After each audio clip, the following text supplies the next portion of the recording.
yang diperbincangkan dalam ilmu usul. Yang pertama perkara berkaitan dengan uluhiyah, perkara yang berkaitan dengan sifat ketuhanan. Yang kedua perkara yang berkaitan dengan nubuat, yang perkara yang berkaitan dengan kenabian. Yang ketiga perkara yang berkaitan dengan sam'iyat, iaitu perkara yang semata-mata kita dengar daripada khabar Allah dan juga khabar Rasul. Tu. Dan setengah bilang empat, iaitulah perkara yang berkaitan dengan mungkinat, benda yang mungkin, termasuk kita. Jadi itu di antara pokok asas dalam perbahasan ilmu akidah ataupun ilmu usuluddin: uluhiyah, nubuat, sam'iyat, kainat ataupun makhlukat. Itu bagian-bagian yang perlu kita kena tahu, wajib kena tahu. Maka di sini dia katanya, ketahui olehmu bahawasanya makna ketuhanan itu dua. Kita kena ubah, ia tak dua. Makna pertama, kaya Tuhan. Apa panggil? Istighna'ul ilah. Istighna'ul ilah. Kaya Tuhan daripada tiap-tiap barang yang lain, yang lain daripada Tuhan. Allah Ta'ala Tuhan yang maha kaya, yang terkaya daripada tiap-tiap barang yang lain.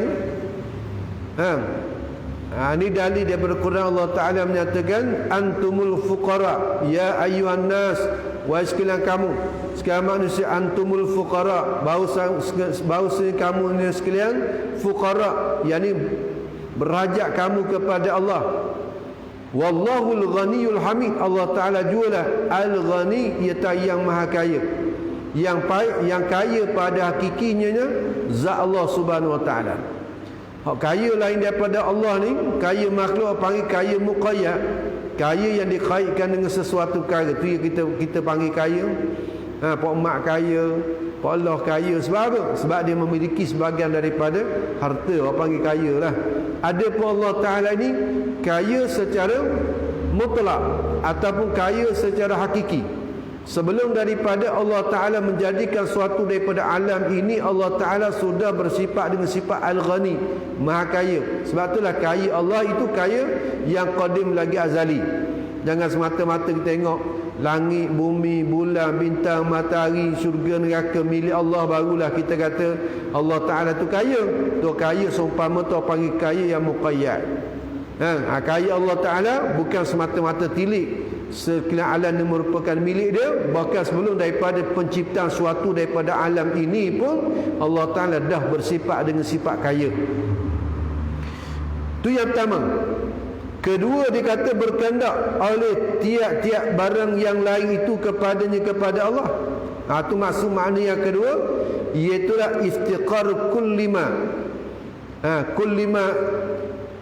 kullima ada, ia telah berhajat oleh tiap-tiap yang lain. Berhajat itu ilahi kepada Allah Ta'ala. Berhajat oleh tiap-tiap sesuatu barang yang lain, berhajatnya kepada Allah. Kita tak lepas daripada berhajat kita kepada Allah Subhanahu Wa Ta'ala. Walaupun sehebat mana kita, walaupun sekaya mana, walaupun setinggi mana makam kita ni, maka kita tak lepas daripada berhajat kepada Allah. Yang memberikan kekayaan kita Allah, yang memberi pangkat kepada kita Allah, yang mengangkat martabat kita Allah. Itu maksud iftiqar ilai kullu ma'adah. Kita berhajat kepada Allah kullu ma'adah, oleh tiap-tiap barang yang selain daripada Allah Subhanahu Wa Ta'ala.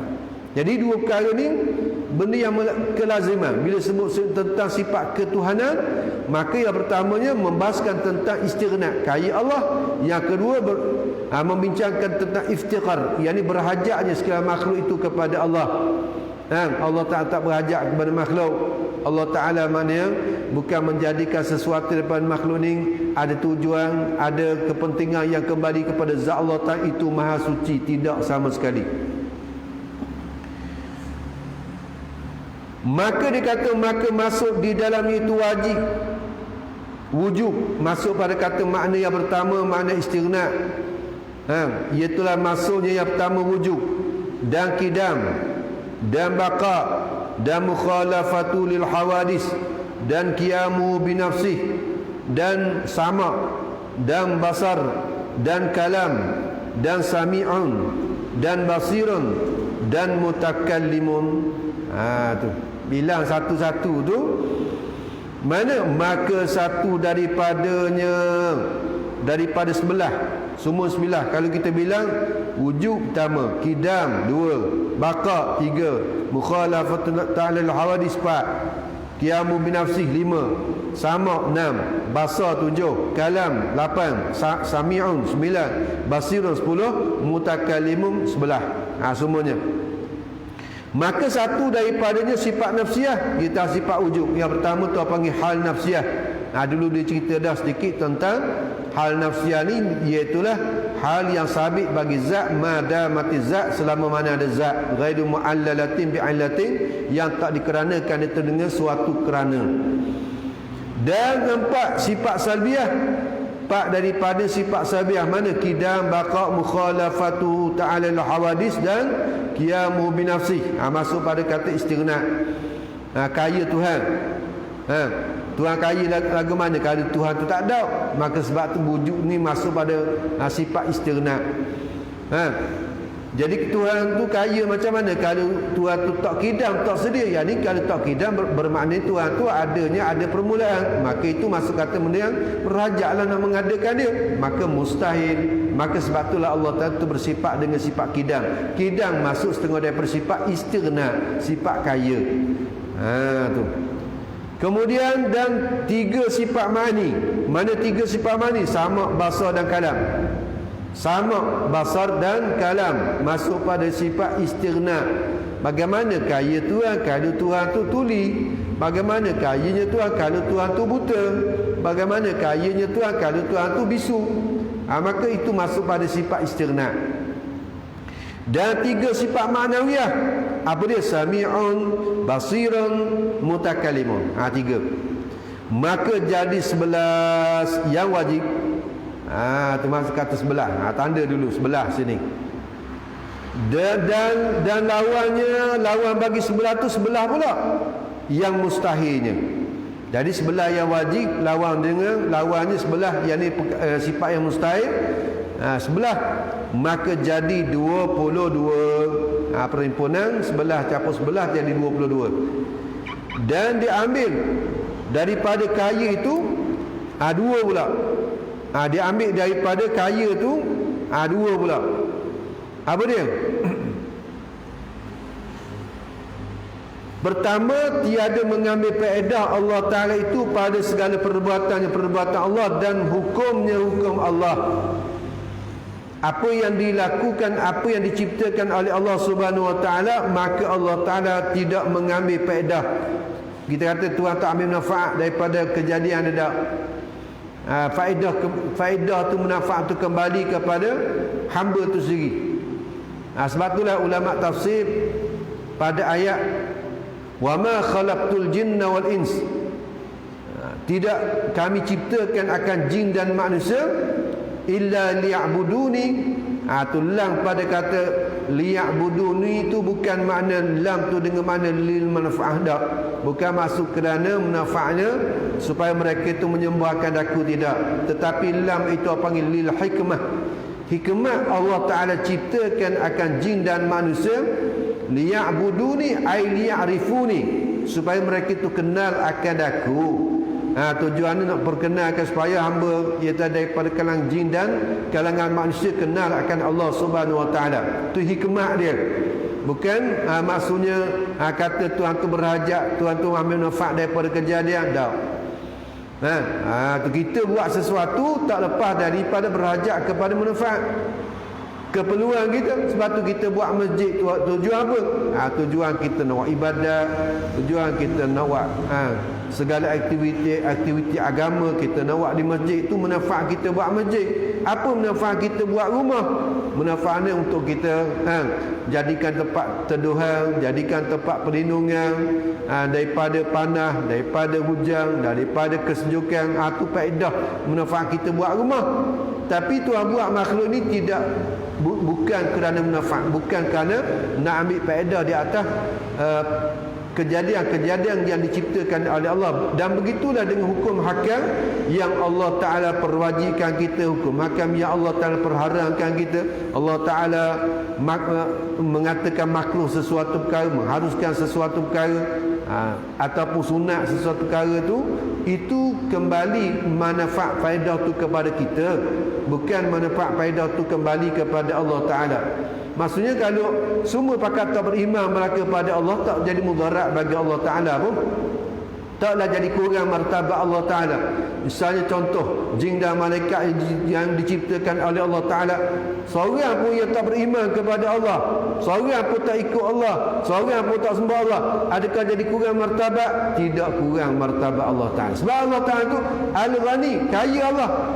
Kaya tu kaya sebelum daripada jin, sebelum daripada ada jin, sebelum daripada ada manusia tu Tuhan kaya dah.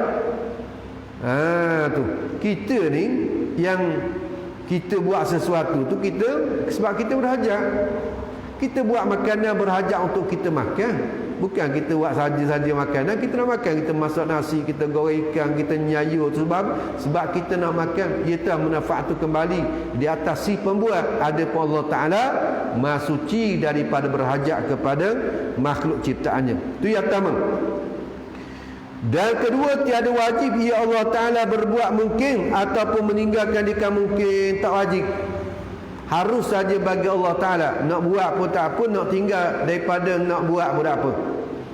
Ini kita faham dah lah dalam pengajian-pengajian kita tentang ilmu akidah ni, bahawasanya Allah Ta'ala sama sekali tak berhajat kepada makhluk kejadiannya, dan tidak ada suatu tekanan bagi Allah Ta'ala, bukan suatu paksaan, bukan suatu kemestian bagi Allah Ta'ala mengadakan akan suatu daripada makhluk ni. Tidak. Allah Ta'ala buat tu di atas jalan pilihan Allah, panggil ikhtiar Allah, dengan sifat iradat, ketentuan Allah Ta'ala. Allah Ta'ala nak, bukan kata kena paksa, bukan Tuhan tu terlalai, bukan kata Tuhan tu dalam keadaan terlupa sudah terjadi. Tak.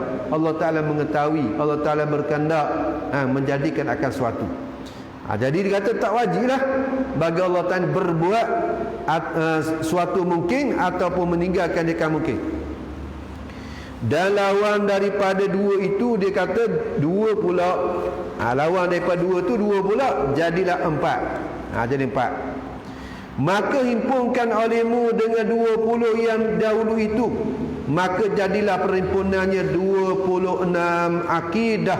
Semuanya 26 akidah semua. 22 dulu campur dengan 4 jadi 26. Itu tanda. Setengahnya wajib. Setengah daripada 26 tu wajib. Iaitu 12. Hak wajib 12. Mana 12?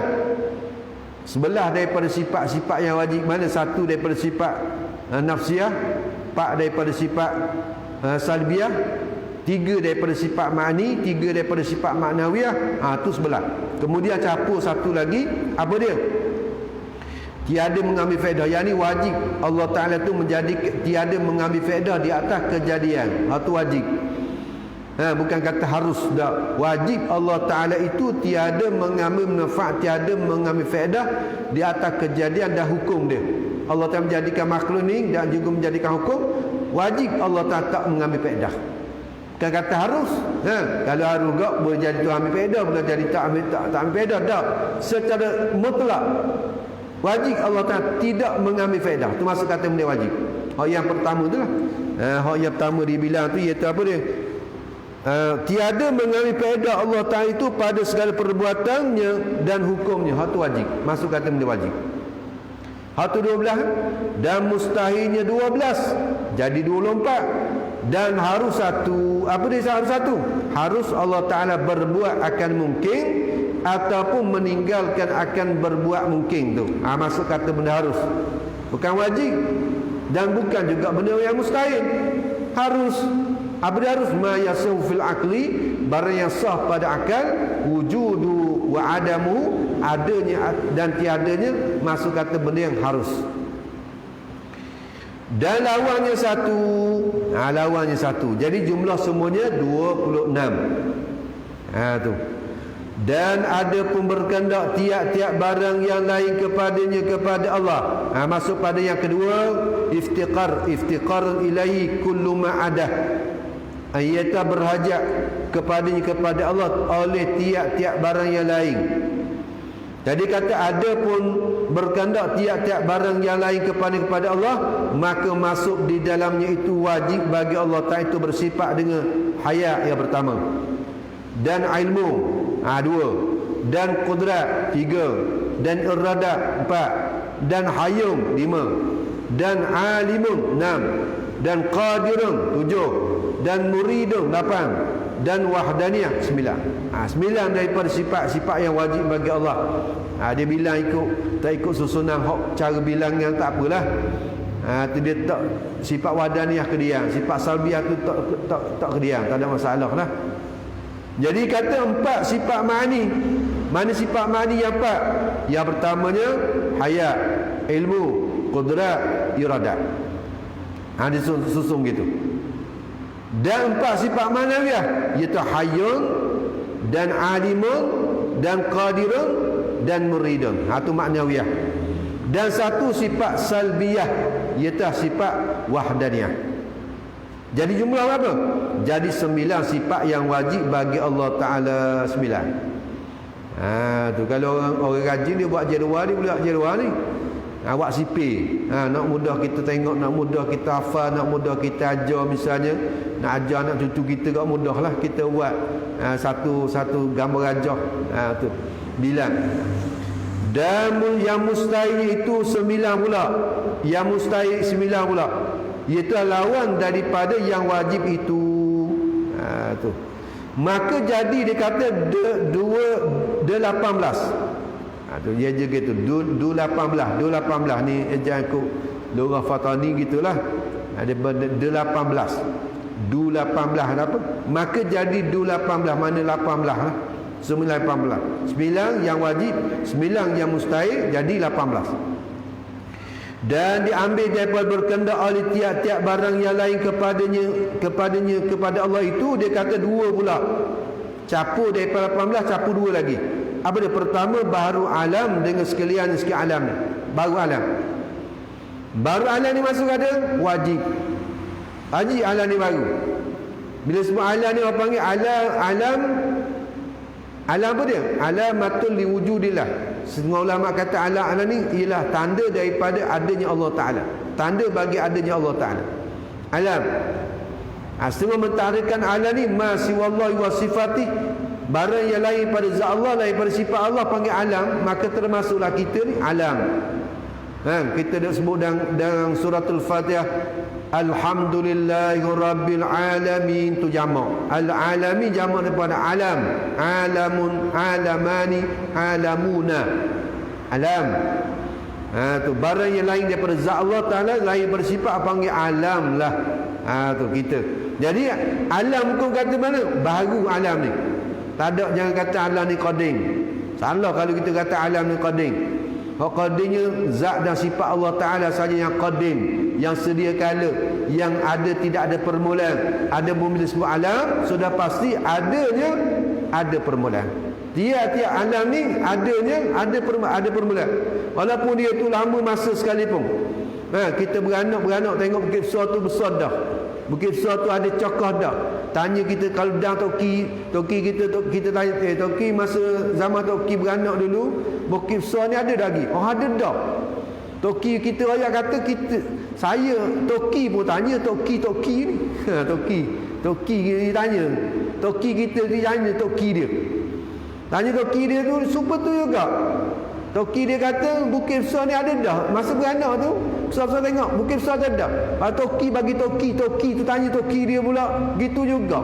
Tu lamanya masa dia. Walaupun lama dah, kidam dah, qadim dah, tapi qadim panggil zaman, masa saja. Adapun dia tu tetap dihukumkan dengan hudus baru, sebab ada dia tu ada asal kejadian, ada awal kejadian. Tu yang pertama. Dan kedua, tiada memberi bekas segala kainat. Kainat ni sekian ni tiada memberi bekas. Tiada memberi bekas segala kainat itu dengan zatnya, zat kainat.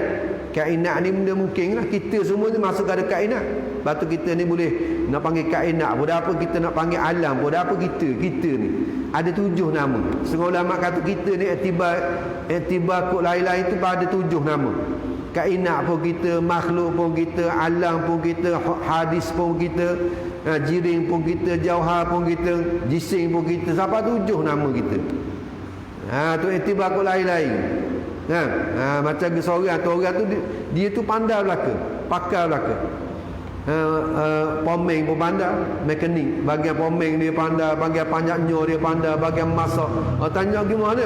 Mau pak mak tukang masak. Orang tulis kak, nak gimana? Mau pak mak tukang manjatnya.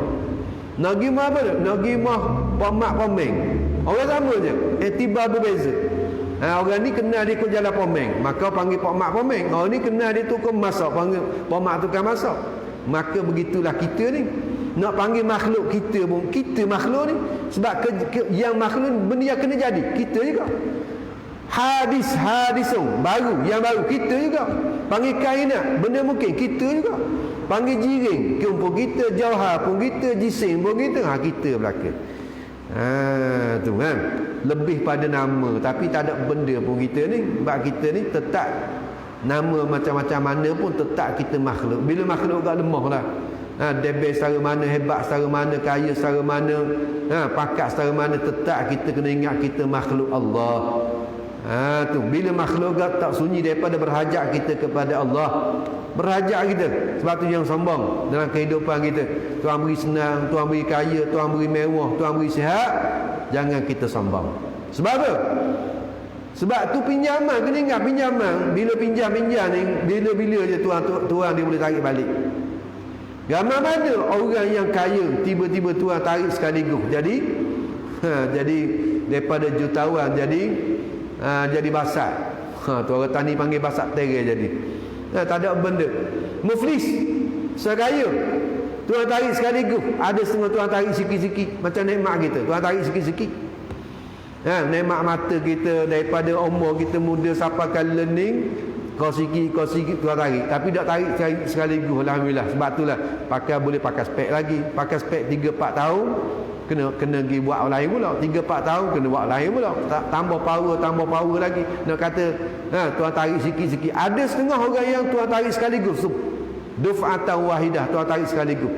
Buta sekaligus. Misalnya, na'udzubillah, kita minta lindung dengan Allah Subhanahu wa taala. Maka sebab itulah dengan apa yang ada pada kita adalah kita syukur. La in syakartum la azidannakum wa la in kafartum inna azabi lasadid. Ni ingat, nikmat Allah Taala menyatakan kalau bersyukur terima kasih di atas nikmat aku, la azidannakum, pastinya aku tambah.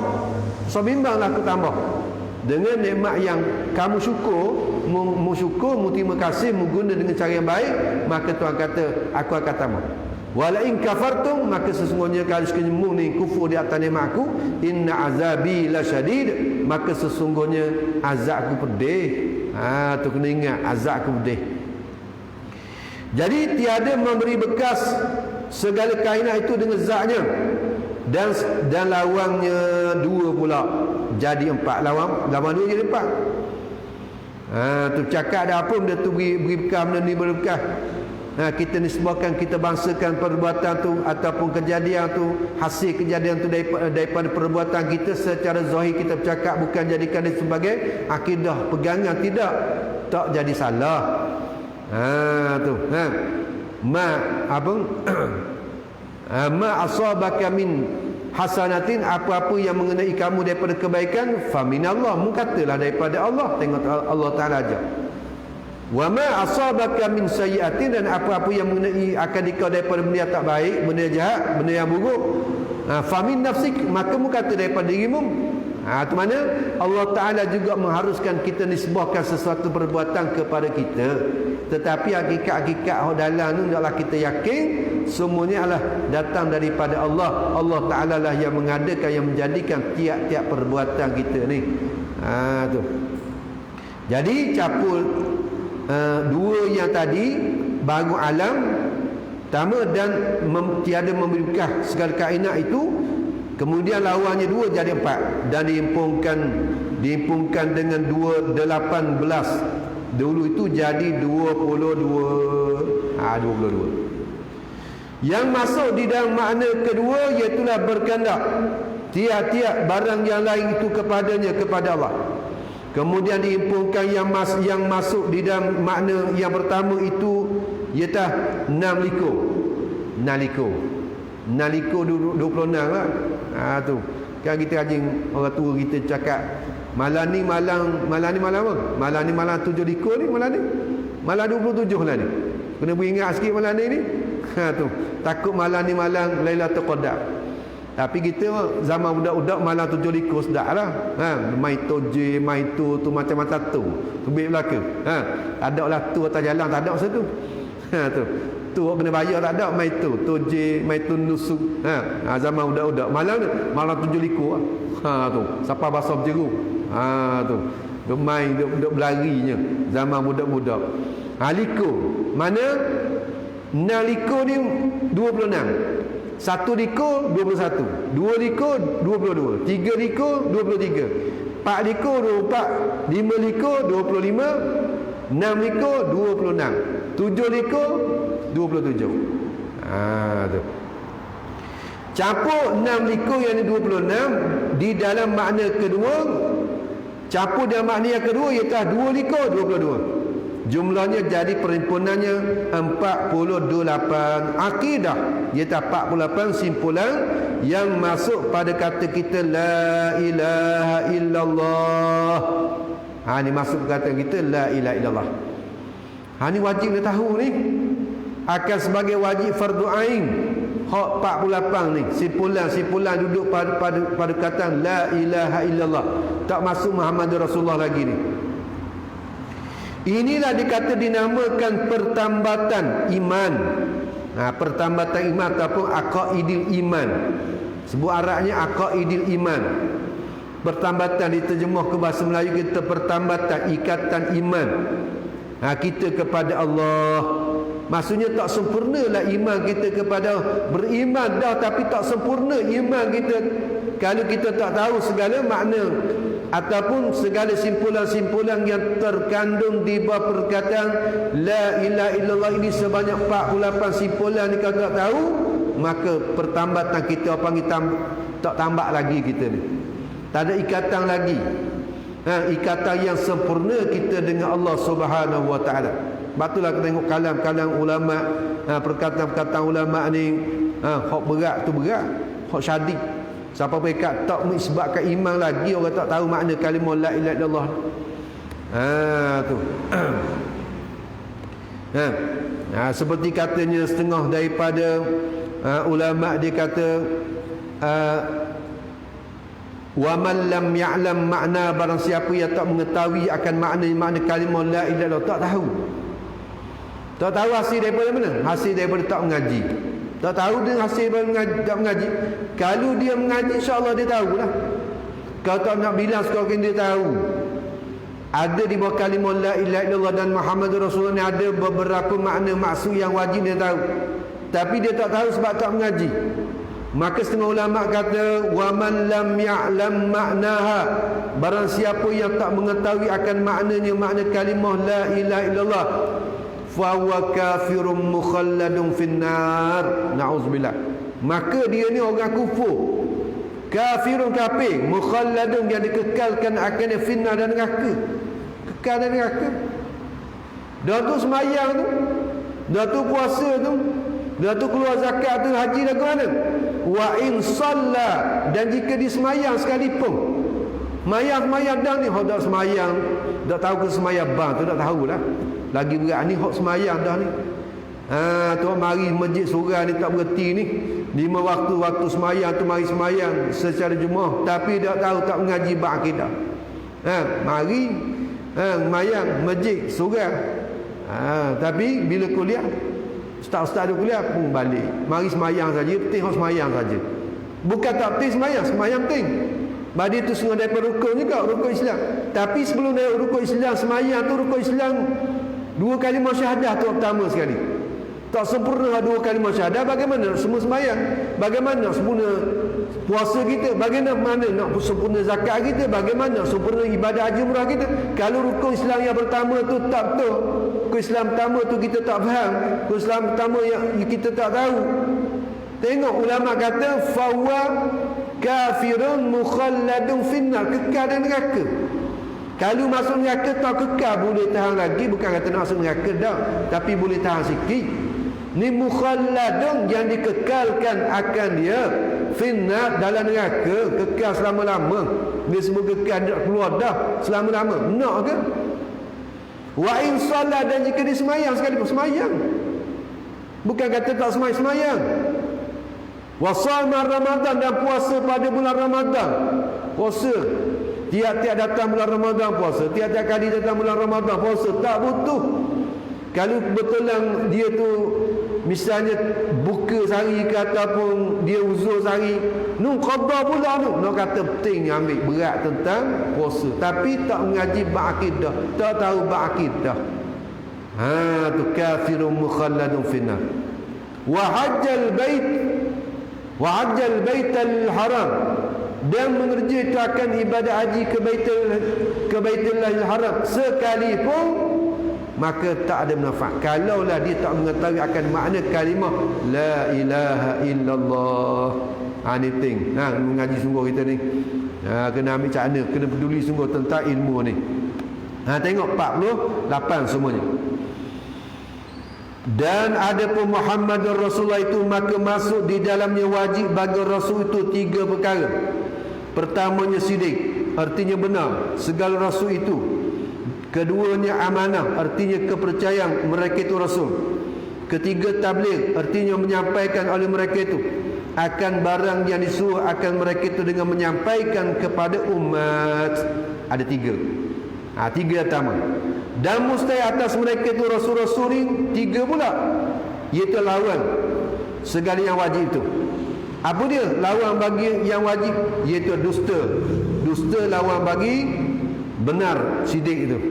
Dan khianat lawan bagi kepercayaan ataupun amanah. Dan menyembunyikan lawan bagi menyampaikan yang ditabligh. Jadi 3 campur dengan 3. Jadi 6. Dan harus 1, iaitu arak basyariah, yang tiada membawa kepada kekurangan pada martabat mereka itu Rasul-Rasul yang tinggi. Harus ni kata harus bagi Rasul ni bersifat dengan arak basyariah, bersifat dengan sifat kemanusiaan, sifat manusia. Makan, minum, berjalan, tidur, berkahwin, berniaga, bertani, macam-macamlah kerja ni buat. Yang mana tu orang panggil sifat manusia. Yang mana sifat manusia yang tak jadi kurang pada martabat mereka itu. Tak ada makan yang beradab. Sebabnya Nabi-Nabi mengajar akan syariat cara makan. Tengok Nabi kita ajar cara makan, dan makanan apa yang sesuai. Tengok Nabi, tengok kalau kita mengaji dalam kitab Syama'il Muhammadiyah, dia cerita tentang jenis makanan Nabi. Makanan Nabi ni makan lagu mana? Lepas tu bagaimana cara kedudukan Nabi makan. Nabi duduk makan tu cara mana? Kaki, paha Nabi, lutut Nabi duduk di mana pada waktu Nabi makan. Kemudian bagaimana Nabi cara suap makan, cara jepuk makanan. Nabi 3 je. Kita kalau ada 10 jari dengan 10 masuk. 10 masuk. Kalau kita Nabi dah 3 je. Gadam, bergaluh makan. Dia kata bergaluh makan kita. Ni dah penuh ni. Lepas tu cakap pula sambil-sambil makan bolok tadi. Lepas tu minum air pula sembuh kali. Nabi tak gitu. Nabi makan, tapi makan mengajar adab. Nabi makan mengajar bagaimana cara makannya tu. Nabi tiap kali makan, Nabi kunyah dulu. Kunyah mana-mana 40 kali kunyah. Nak tolong maidah ni, nak tolong kisaran makanan. Lepas tu tak ada penyakit. Kita ni macam-macam penyakit. Dah mungkin ngangak 2-3 kali kunyak telan. 2-3 kali kunyak telan. Pahak makan pula benda kasar-kasar, perayaan, per kambing, per lembu dah makan. dah nak punya takut tu. Takut kaki orang jumpa, kau orang ambil kan, kau orang dah kita ni peha. Ada 3 lagi peha. Kita bahan dah 2. Tinggal lagi. Kaki takut pula. Peha tu ambil dia orang. Derah-derah ke tu peha. Dah nak punya modak telang. Dah tu hak senak, hak jadi senak perut, hak tu jadi sakit perut macam-macam. Penyakit yang terjadi. Maka Nabi ajar cara makan. Jadi kalau Nabi tak makan payah tak? Payahlah. Jadi Nabi suruh makan saja. Makanlah. Lepas tu Nabi tak makan misalnya. Jadi susahlah nak tahu cara makan. Bila Nabi makan, bila Nabi minum, bila Nabi berjalan, maka sahabat yang duduk sezaman Rasul tengok.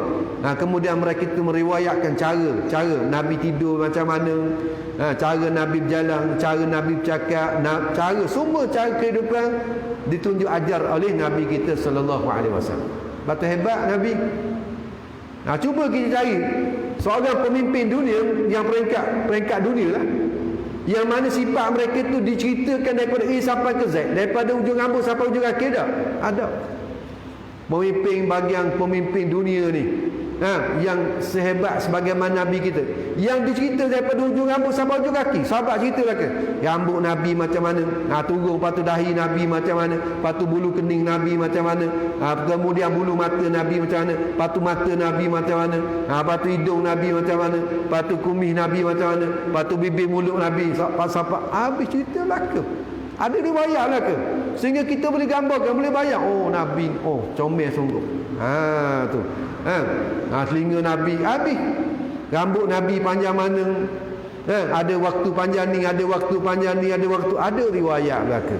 Tu kata sifat a'rab basyariah yang berlaku kepada para nabi-nabi yang tak mengurangkan martabat. Nabi tak ada makan sambil berjalan, sambil cakap sampai sembuh, tak ada. Tu ataupun penyakit. Nabi pun ada sakit, tapi sakit yang tak mengurangkan martabat. Taklah jadi misalnya sakit gila. Ada Nabi sakit gila? Tak ada. Gila babi misalnya, yang meliarkan bagi umat, tak ada. Sakit. Kemudian bila sakit tu, Nabi ajar cara doa yang dibaca ketika sakit, bagaimana cara ziarah orang sakit. Habis dia ajar oleh Nabi-Nabi dan Rasul-Rasul alaihi wassalatu wassalam, khususnya Nabi kita sallallahu alaihi wasallam.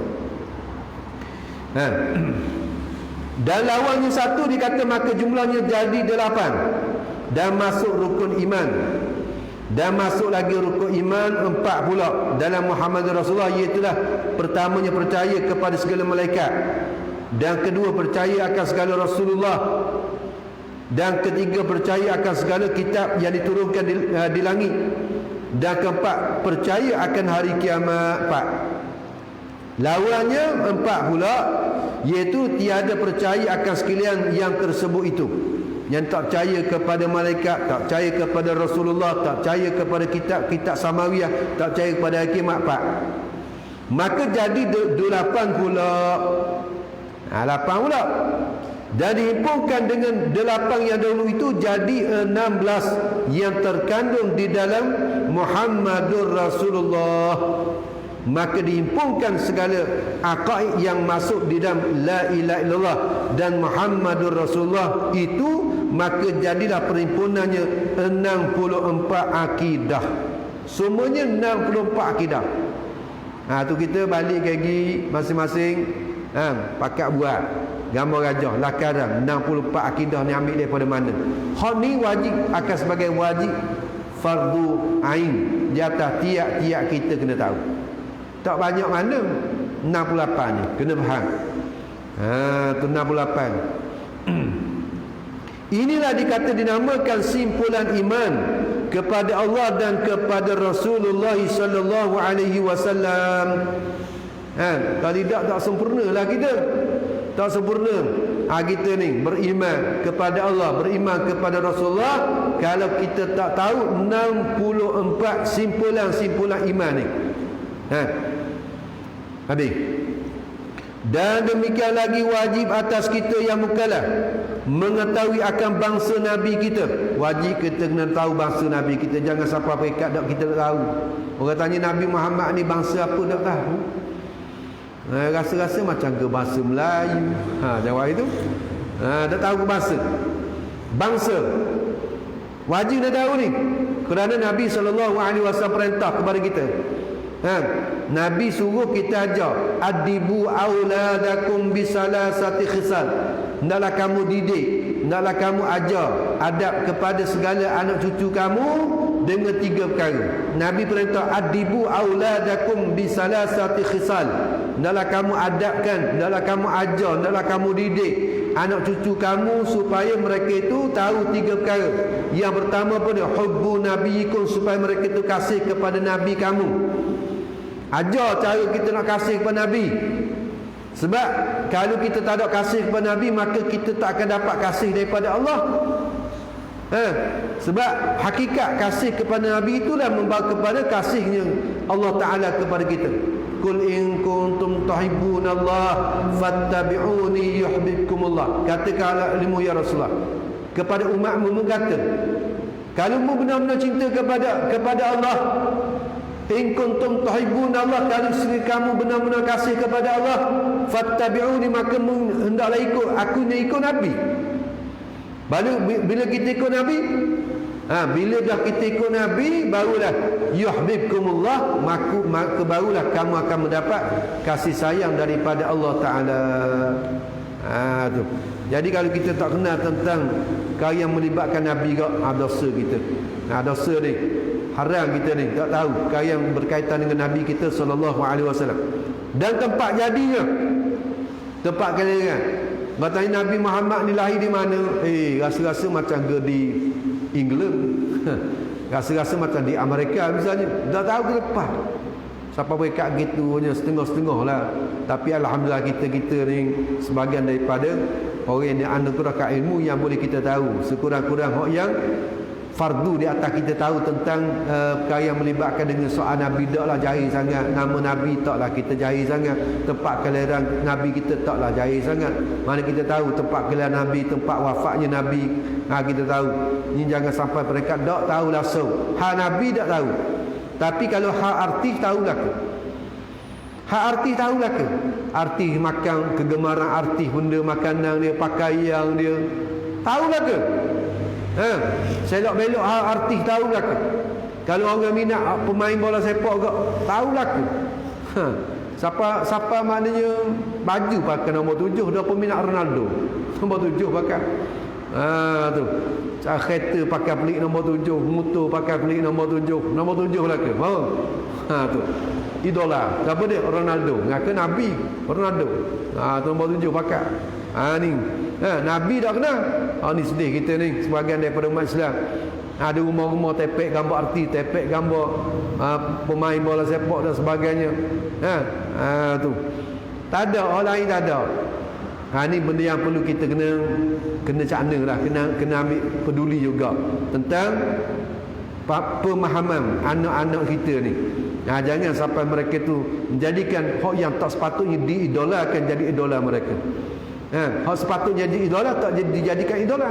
Hak sepatut tak diidolakan jadi idola. Ni berlaku dalam setengah-setengah daripada masyarakat kita. Dan nama Nabi kita itu Muhammad anak Abdullah, dan Abdullah itu anak Abdul Muttalib, dan Abdul Muttalib anak Hashim. Tak bagi Hashim, tak baca dengan Hisham ke. Dan Hashim itu anak Abdul Manaf. Sekadar di sini sekadar Abdul Manaf. Tapi yang terbaiknya kita tahu sampai kepada Adnan. Itu sebagaimana hak disebut dalam kitab Maulid Berzanji tu. Maulid Berzanji kan orang tua kita duk baca tu. Wa ba'du fa aqulu wa sayyiduna Muhammadun sallallahu alaihi wasallam. Tu cerita tentang nasab Nabi sampai kepada Adnan. Tu yang riwayat yang sahih sampai kepada Adnan. Ada pun riwayat yang seterusnya daripada Adnan sampailah kepada Nabi Ibrahim, sampailah kepada Nabi Adam. Itu riwayat yang berbagai-bagai. Dan nama ibunya Siti Aminah anak Wahab. Dan bangsa Nabi kita itu bangsa Arab. Jangan kata bahasa Melayu, bahasa lain, bahasa Arab. Lagi Quraisy. Dan tempat jadinya, tempat lainnya di dalam negeri Mekah. Nabi kita lahirkan di Mekah, dan bangkit jadi Rasul pun di dalam negeri Mekah juga. Tatkala umurnya umur Nabi 40 tahun. Dan kemudian daripada bangkit itu duduk di dalam Mekah 13 tahun. Lalu berpindah ia Nabi ke Madinah dan duduk di dalam Madinah 10 tahun, lalu wafat di dalam negeri Madinah. Dan kubur yang maha mulia pun di dalam negeri Madinah, sangat masyhur tempatnya diziarah oleh orang yang pergi kepadanya. Tu kita tahu makam Rasulullah sekarang ini berada di Madinah. Ini setengah daripada musibah waktu saat ni, orang pergi umrah tak boleh dah nak pergi Madinah. Kerajaan Saudi tak benar dah sekat, sekadar pergi buat umrah je balik, umrah je balik. Ini musibah belaka dah. Orang pun nak pergi dah, alhamdulillah lah, kita siapa dah pergi haji umrah pergi Mekah Madinah, dia tak boleh nak cerah tu. Haramain, dua tanah haram Mekah Madinah, tempat yang ada keberkatan belaka. Makkatul Mukarramah yang dimuliakan, Madinatul Munawwarah yang dinurkan, yang dicahayakan, ataupun Madinatul Musyarrafah yang dimuliakan. Ini dua-dua tanah haram yang mulia belaka. Mulia tanah haram Mekah Madinah ni, sampai nanti waktu Dajjal pun Dajjal tak boleh nak pergi dua tempat lain. Tapak kaki Dajjal akan sampai je. Maksudnya Dajjal akan sampai seluruh tempat di atas muka bumi ni, Dajjal akan sampai, melainkan haramain, tanah dua tanah haram. Jadi kalau kita tak nak pijak lagi kat rugi. Zaman Qawi ni Madinah dia lagi dah. Di Mekah balik, di Mekah balik. Jadi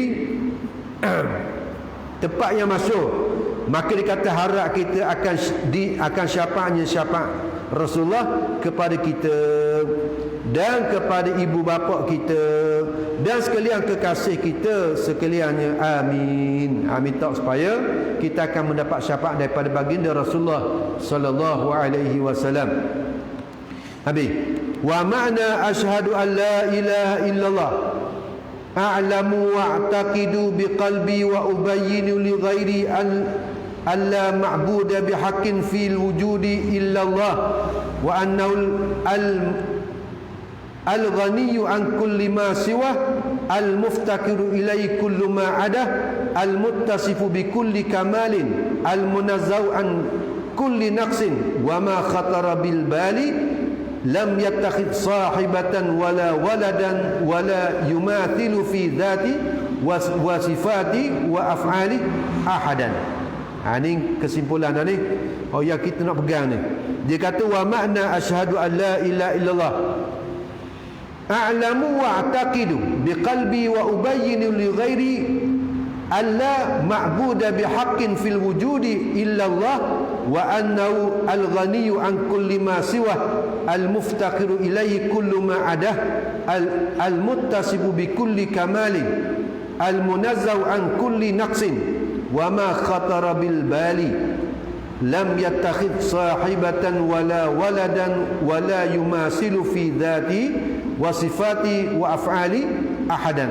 Artinya, dan bermula makna asyhadu an la ilaha illallah itu aku ketahui dan aku i'tiqad dengan hatiku dan aku nyatakan bagi yang lain daripada aku akan bahawa tiada Tuhan yang disembah dengan sebenar-benar pada wujud melainkan Allah, yakni melainkan Allah juga, dan bahawa ia Allah ni Tuhan yang kaya daripada tiap-tiap barang yang lainnya, lagi yang berkandak kepada Allah oleh tiap-tiap barang yang lainnya, lagi yang bersifat dengan segala sifat kamalat, yakni segala sifat-sifat kesempurnaan, lagi yang maha suci daripada tiap-tiap kekurangan, dan barang yang terlintas di dalam hati tiada mengambil ia akan taulan, yakni Allah tak mengambil akan taulan, tak mengambil akan sahabat dalam menjadikan akan suatu daripada makhluk,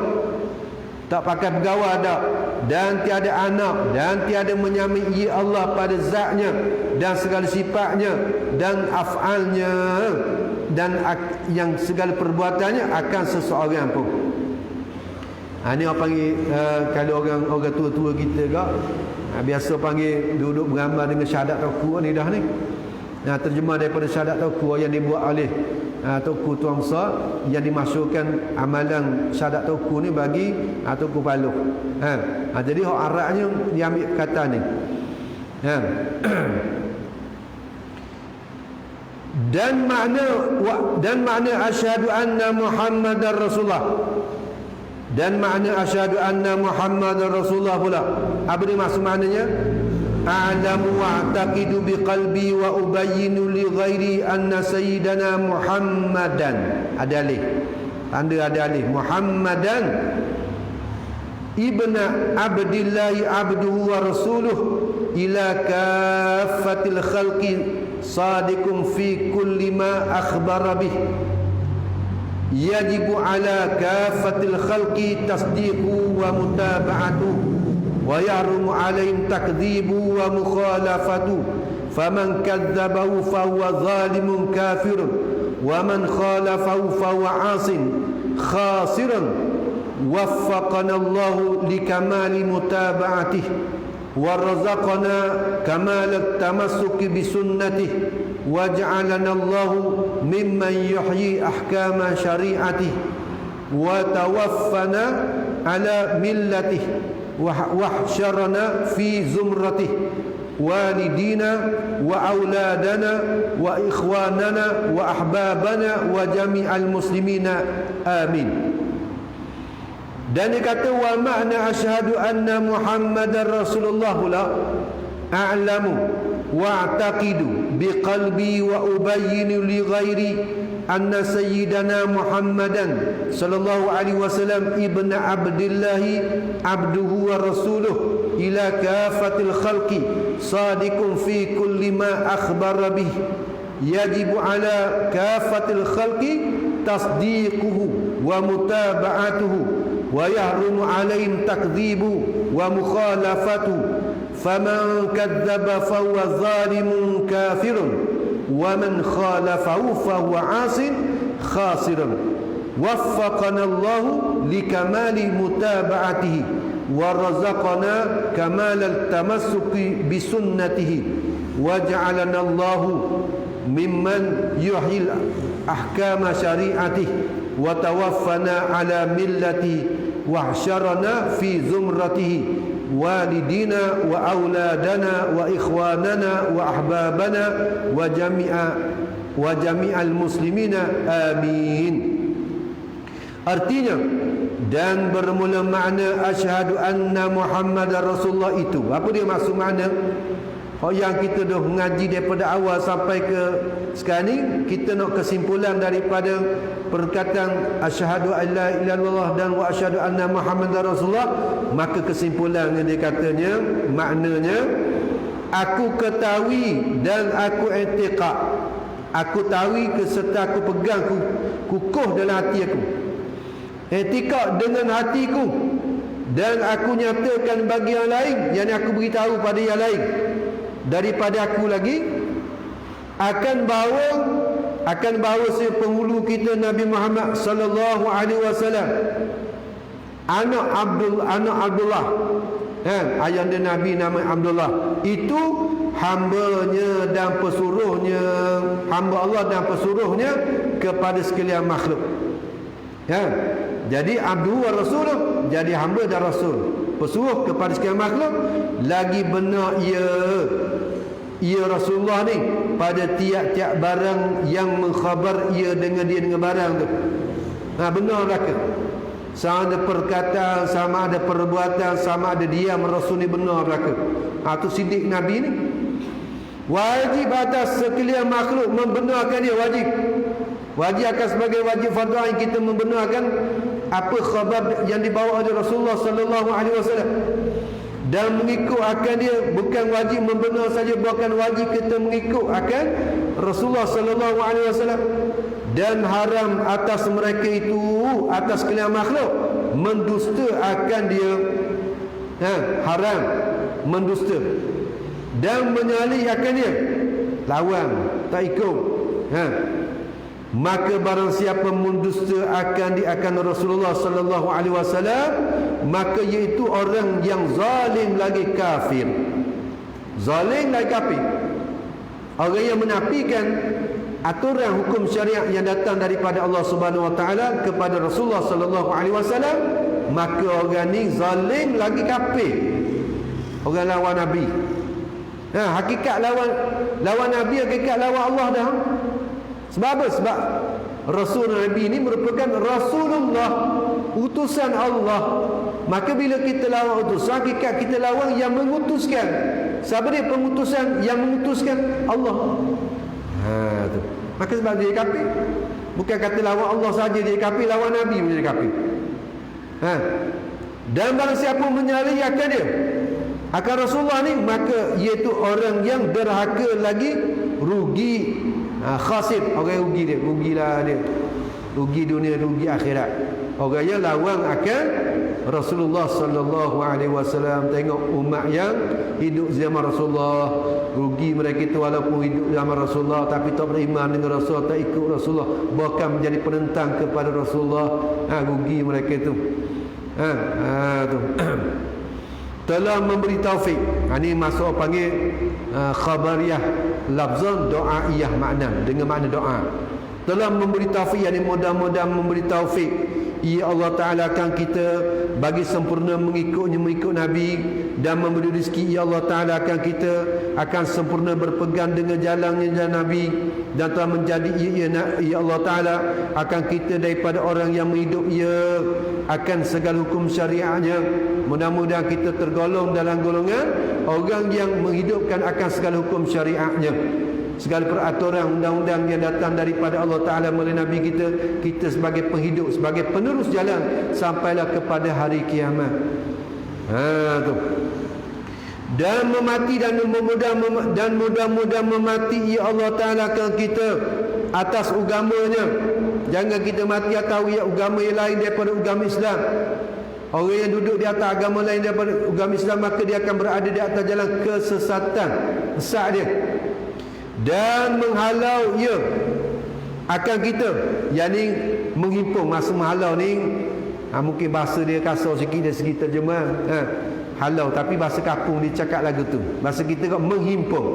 Halau ni ambak, kita tu ambak. Gigo ambak lembu tu, tu ambak. Kasar kan? Tu kalau orang kau pergi ambak orang tu, ambak tu kasar tu. Menghimpun dan menghalau ia, yakni menghimpun ia Allah Ta'ala akan kita di dalam jemaahnya, fi zumrati, dan perhimpunan Nabi sallallahu alaihi wasallam. Bila? Pada hari kiamat. Supaya kita duduk di bawah khemah liwaul hamdi, bendera kepujian yang menjadi milik baginda Rasulullah sallallahu alaihi wasallam. Biar kita duduk sama-sama bawah khemah bersama dengan Rasulullah sallallahu alaihi wasallam.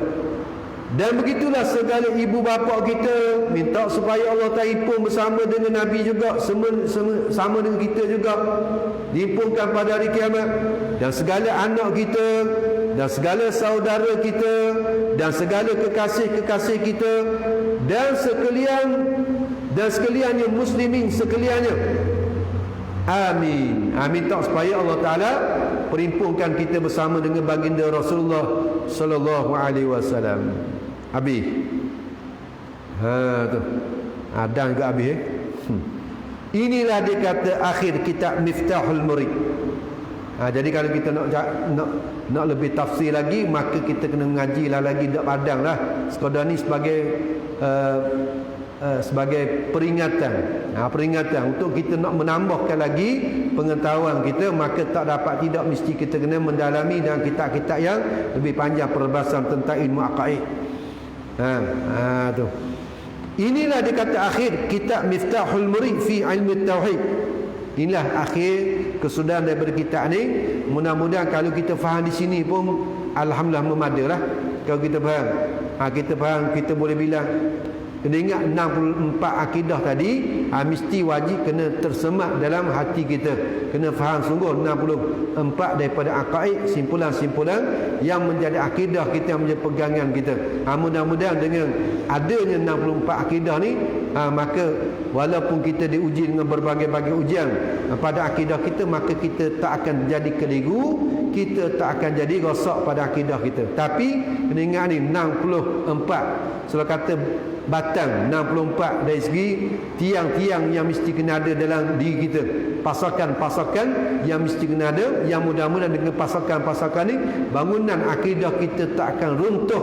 Walaupun orang lain jadi runtuh akidah, kita tak akan runtuh, yang ini keselamat akidah kita sampailah kepada hujung umur kita.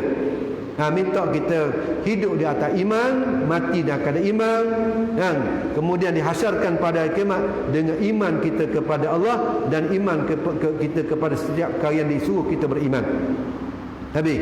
Wa sallallahu ala sayyidina Muhammadin wa ala alihi wa sahbihi wa sallam walhamdulillahi rabbil alamin.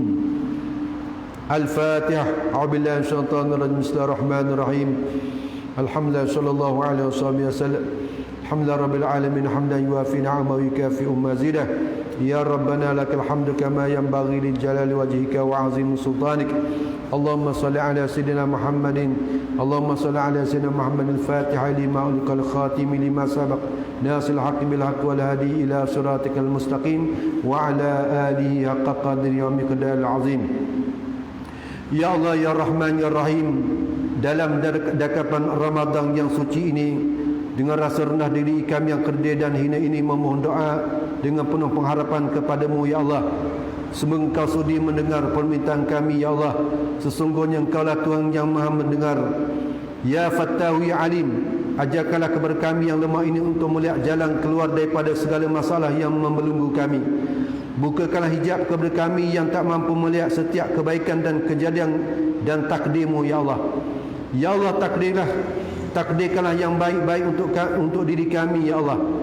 Jangan Engkau menguji kami pada apa yang tidak mampu kami lalui ya Allah.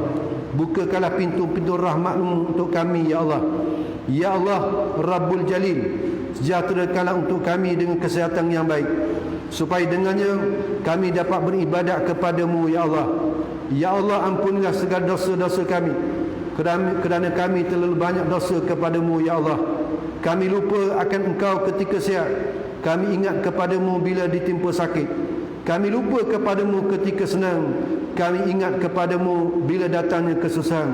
Kami lupa kepadamu ya Allah di saat kami gembira. Kami ingat kepadamu ketika sedih dan kecewa. Kami habiskan usia muda dengan keseronokan dunia. Kami mula mengingatimu ketika usia sudah tua. Justru ya Allah, ampunilah segala dosa-dosa kami ya Allah. Berilah kepada kami kekuatan untuk melawan hawa nafsu dan dunia yang sentiasa melalaikan kami daripada mengingatimu ya Allah. Ya Allah ya Rahman ya Rahim, ampunkanlah segala dosa ibu bapa kami. Setiap titik susu ibu yang mengalir dalam diri kami, Kau gantilah dengan kebajikan untuknya yang boleh membawanya ke syurga-Mu ya Allah. Ya Allah ya Rahman, pada setiap keringat yang mengalir pada tubuh ayah kami dalam mencari rezeki kepada keluarga kami, Kau gantikanlah dengan keampunan yang membawa ke syurga-Mu ya Allah. Sesungguhnya pengorbanan mereka tidak akan mampu kami membalasnya. Bahkan terkadang ketika mereka hidup dalam keadaan kesusahan dan kesempitan, sedangkan kami berada dalam keadaan kesenangan dan kemewahan, justru kurniakanlah kepada kami,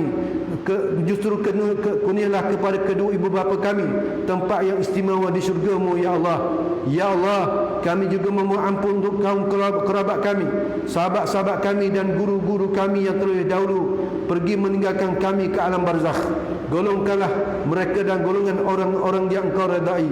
Dan apabila tiba pula giliran kami menuju ke barzakh-Mu, maka Engkau ambillah kami dengan keadaan yang baik-baik, dalam keadaan keampunan dan rahmat-Mu ya Allah. Ya Allah ya Aziz, kurniakanlah kepada kami jiwa yang tenang dan tenteram. Hiasilah hati kami dengan sifat syukur, redha, sabar, ikhlas, amanah dan bertanggungjawab. Kau jauhkanlah daripada kami sifat ujub, riak, takabur, fitnah, mengadu domba, sangka buruk dan khianat. Ya Rasyid, Ya Rahman, Ya Rahim, jika ada di kalangan kami mereka yang diuji dengan kesusahan, maka Engkau bantulah mereka ya Allah. Permudahkanlah urusan mereka ya Allah. Jika ada di kalangan kami mereka yang bersedih hati, berikanlah ketenangan dan jalan keluar kepada mereka. Jika ada di kalangan kami mereka yang sedang berhajat dengan sesuatu keperluan, maka tunaikanlah hajat mereka ya Allah, dan cukupkanlah keperluan mereka ya Allah. Jika ada di kalangan mereka dan jika ada di kalangan kami mereka yang diuji dengan sakit, maka Engkau sembuhkanlah mereka ya Allah, agar dapat beribadat bersama-sama dengan kami. Jika ada di kalangan kami mereka yang dirhaka kepada ibu bapa atau terkurang dalam melayani mereka, maka Engkau ampunilah mereka ya Allah. Jadikanlah kami anak-anak yang taat dan berbakti. Sesungguhnya Engkau Tuhan yang Maha mendengar lagi Maha mengasihani. Ya Allah ya Malikul Mulk, Ya Razzaq, Ya Fattahu, Ya Alim, Kurniakanlah kepada kami rezeki yang halal, lagi diberkati, dan jadikanlah dengan rezeki itu kami semakin dekat kepadamu ya Allah. Sebaliknya, janganlah engkau jadikan kami daripada golongan orang yang lupa diri setelah mendapat kurniaanmu ya Allah. Ya Allah, bantulah kami dalam menjalankan urusan agama kami. Elokkanlah urusan dunia kami, yang paling tempat kami mencari kehidupan. Elokkanlah urusan akhirat kami, yang paling tempat kami akan kembali untuk selama-lamanya. Jadikanlah kehidupan kami ini sebagai tambahan kepada kebaikan untuk kami, dan jadikanlah kematian kami sebagai ketenangan kepada kami dan daripada segala kejahatan. Sesungguhnya kami ingin kembali kepadamu ya Allah dengan jiwa yang tenang.